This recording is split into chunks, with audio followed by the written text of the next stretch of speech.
kind enough to call into this program, as he is kind enough to once again be part of the Run Rich Run campaign to raise money for St. Jude Children's Research Hospital. The fastest man in that competition last year on the Mercedes-Benz Vans phone line is none other than Michael Vick. How you doing, Michael? I'm doing great, Rich. How about yourself? Hanging in there. I don't know if you just overheard that conversation. Yeah, I did. About pressure in quarterbacks. What are your thoughts on the talk of quarterbacks under pressure, Michael Vick? Rich, before I touch on that, you said the fastest man in the competition. That shit, I took to be the fastest man. I mean, we had Ray Lewis, Chris Cox, Real Davis, all those guys. They all over 45. So you needed to appreciate that, Rich. Yeah, you needed to be the fastest guy with these guys all over the age of 45. But you still lit it up though, Michael. Absolutely. There's no question about that. I'm gonna try to light it up again to the best of my abilities, and I look forward to being the fastest man. I appreciate that. I absolutely appreciate that. And we'll revisit that in a second. But what is your sense on the conversation of quarterbacks under pressure, and when they don't perform and come home with a ring or anything like that, Michael? What are your 2 cents on that subject matter? Pressure is real, and every quarterback, when you wake up on the morning of a game, you add so much pressure to what's already been created. And we just do that mentally. And if it's just winning the game that day, or if it's winning the playoff game or winning a Super Bowl, we all feel that pressure and add that extra pressure to ourselves. And it just doesn't go anywhere. Like it's a mental thing, and, it makes some of us better. I'll tell you that. But I don't know without determining. Why don't you pop in there and call him back, would you please? Hey, Michael, we're going to call you right back. Your phone's cutting in and out, so if you don't mind. Call me right back. We'll call you right back. That's Michael Vick right here. All right. Pressure makes diamonds. And pressure busts pipes. Nothing gets me more disappointed than Chris Brockman saying something, me disagreeing with him, and a guest comes on and agrees with him. I didn't even have to look at him. So I could feel him smile when Mike said that. I didn't even have to look that direction. Now you know what it would have been like if he had won the NBA Fantasy League. No, Rich, here's the deal. We're now 3 days into the fantasy season being over, and you're still talking about it. I didn't bring up the fact that Michael Vick just confirmed everything I said minutes ago. You did. 3 business days, by the way. That's all it's been. That's enough time. By the way, that's well within your rights to gloat. Yeah. I'm just saying. But I'm the Minnesota Timberwolves of fantasy. Well, no, because you actually won a chip. You understand? Oh, that's true. Yeah. So should I add, my fourth quarterback, right? Do you want Tua or Dak, or you want to go Patrick Mahomes? I'm going Derek Carr, just got paid. Yes. Aaron Rodgers, underachiever. Russell Wilson, new home. Who else? Who's the fourth? Under the most pressure? Yeah. Then put Aaron Rodgers there. No, I do have Aaron Rodgers. So what do you got? I got Derek Carr, right? Aaron Rodgers, Russell Wilson. Right. A lot of pressure because Broncos fans are right. pissed. And the fourth spot, do I go Dak? Do I go Tua? No, you don't go Dak. Yes, you go Dak. Pressure? No.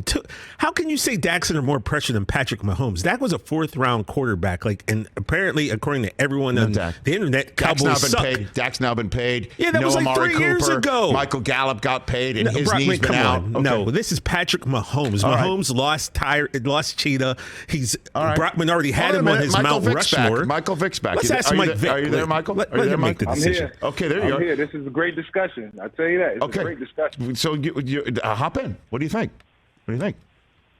Well, it's a lot of quarterbacks that, just pertaining to what you just said about Dak. Dak's not under pressure. Every quarterback is under pressure. All 32 quarterbacks are under pressure to perform at a high level, to get into the playoffs, and have a chance to compete for the Super Bowl. And whether you're first round, 4th round, 7th round, and you get into that spot, you get into that position, you got to go, because there's always somebody behind you, or the organization could always be looking to replace you. So it's pressure everywhere, and the pressure to perform is real. So all those guys, Aaron Rodgers, whoever, Tom Brady, everybody's under pressure, and they know it, and they'll tell you. And I don't know what type of quarterback I would have been if I didn't have pressure on me.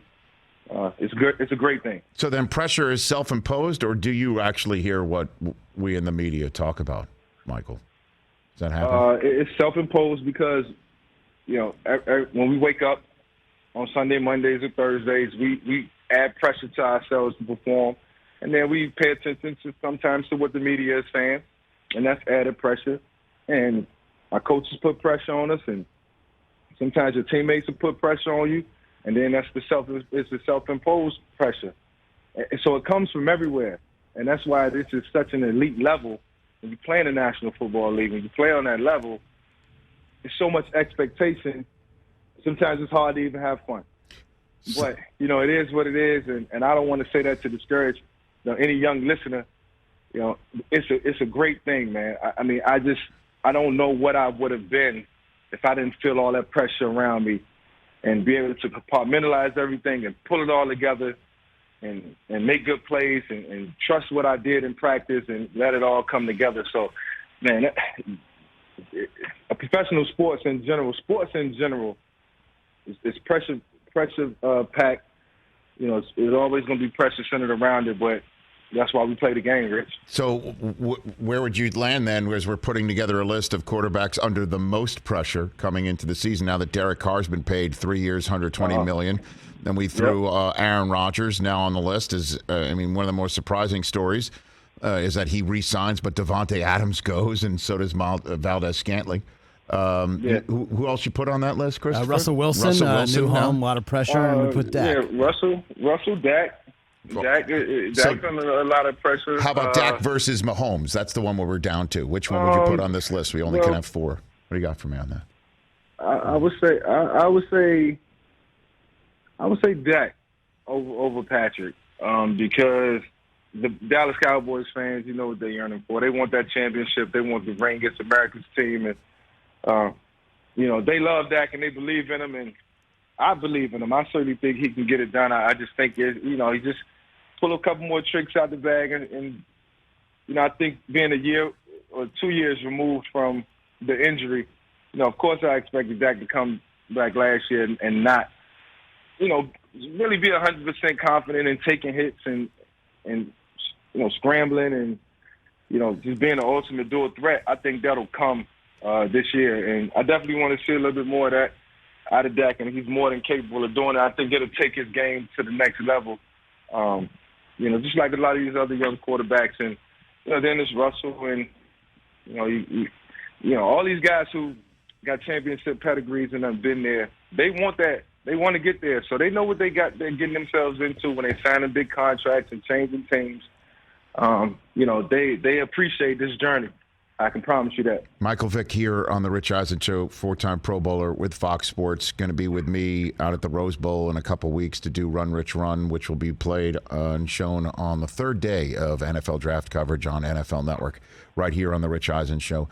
We saw on Ocho Cinco's Twitter account, Michael, that you and he and Colin Kaepernick were together on a football field yesterday. What was that all about? What happened? Yeah, a lot of guys come out on Tuesdays out here, in South Florida. We go to different locations, and we train, we work out. And, Cap was in town. We're getting a workout in. And, thank God we had a lot of receivers and a lot of quarterbacks. So we was all just able to just get together, man, and just, have a little fellowship, really take, 2 hours of our day and invest it in football and getting better and talking football and, just catching up too. Colin and I had, good conversations, and we talked about, just his, past, present, future, and what they look like. And also, he talked to a lot of guys out there. We just had a good time, man, and I wish we could do that more often. But he certainly looked like he's ready to play. Arm is in tip-top shape, super strong, and got his head on his shoulders.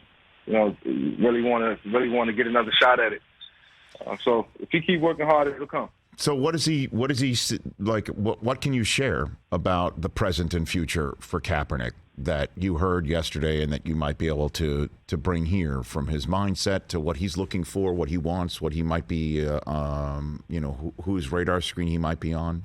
What do you have? Anything? Well, we didn't really go into detail. It was more so about, when you get that opportunity, what is it going to be like? Like, are you going to, are you going to appreciate it? He's definitely going to appreciate it.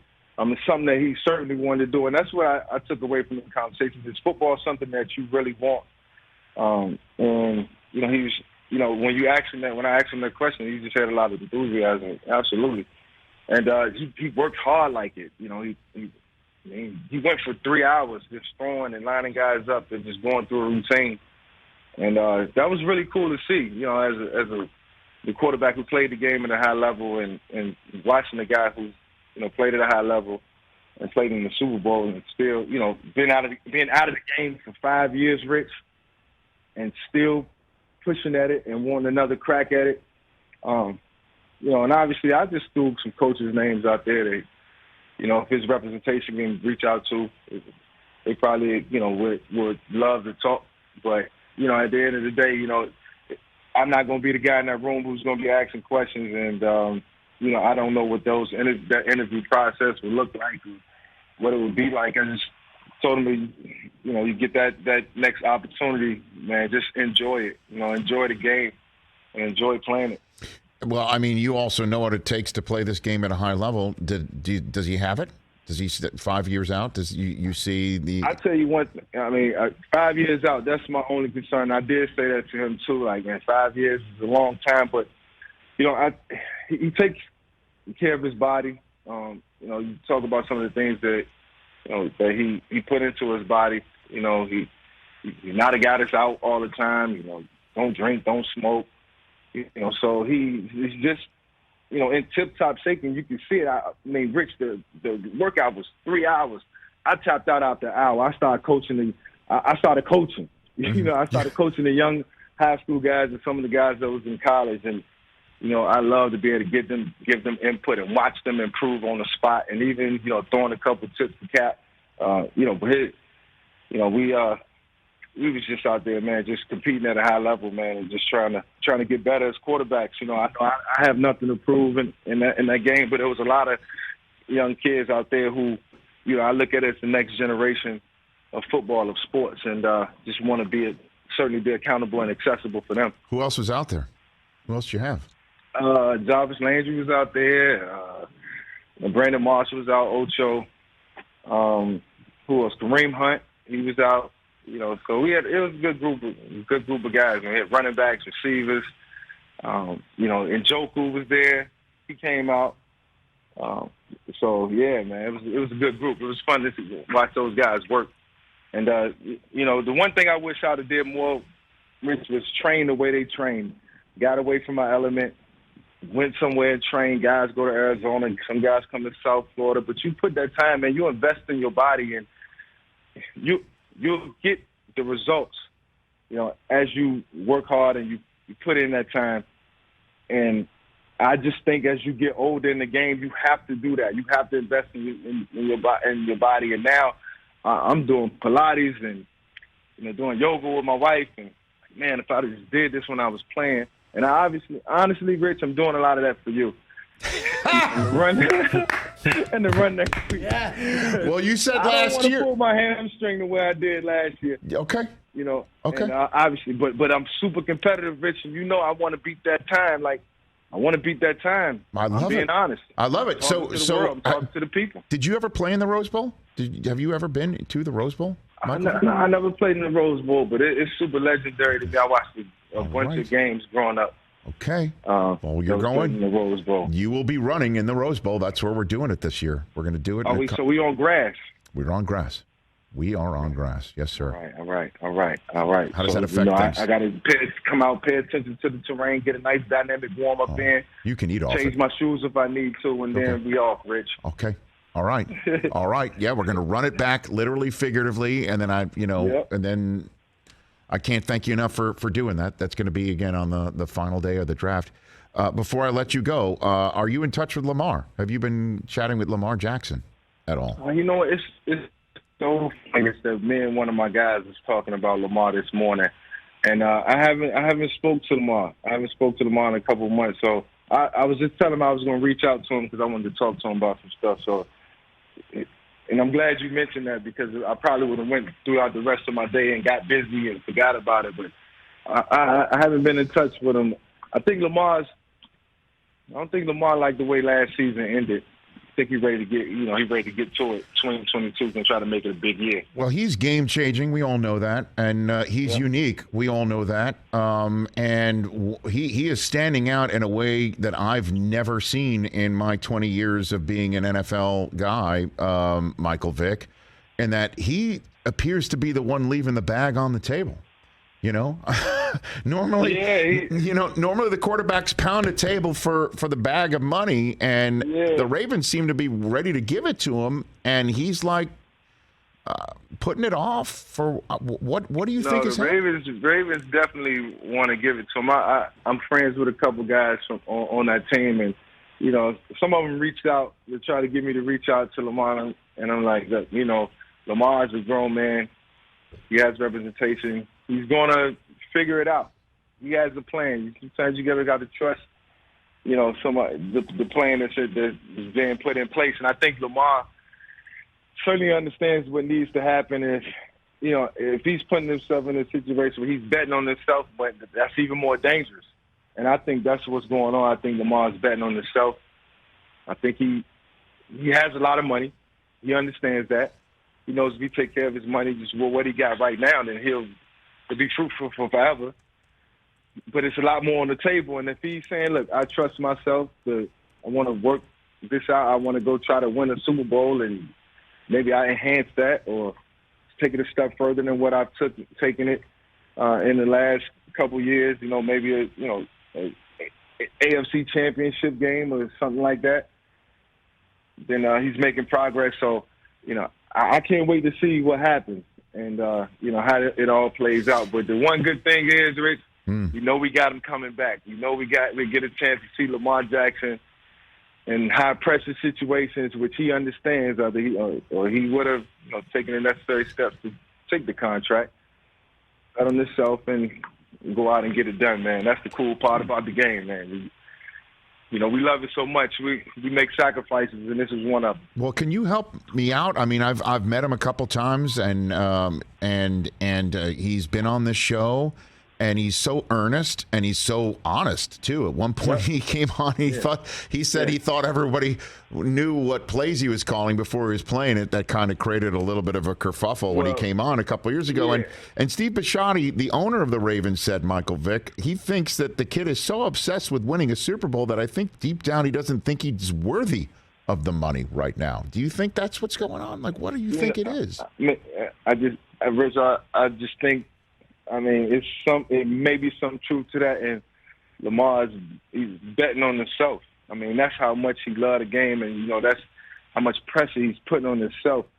And you learn a lot about yourself playing the game of football. I always tell people that, and maybe it's something that he's trying to get it out. He's so obsessed with winning, and you can see that in Lamar. He takes the game personally. He loves it. And I talked to some of the coaches, a good friend of mine and one of my great coaches, James Urban. He's his quarterback's coach. And, we had a lot of conversations about Lamar. And he just says he's different, man. He the way he rallies guys and the way guys love him. And, he wants to be that leader and that example. So, I know he's leaving a lot on the table. And, obviously the game is not going to get any easier.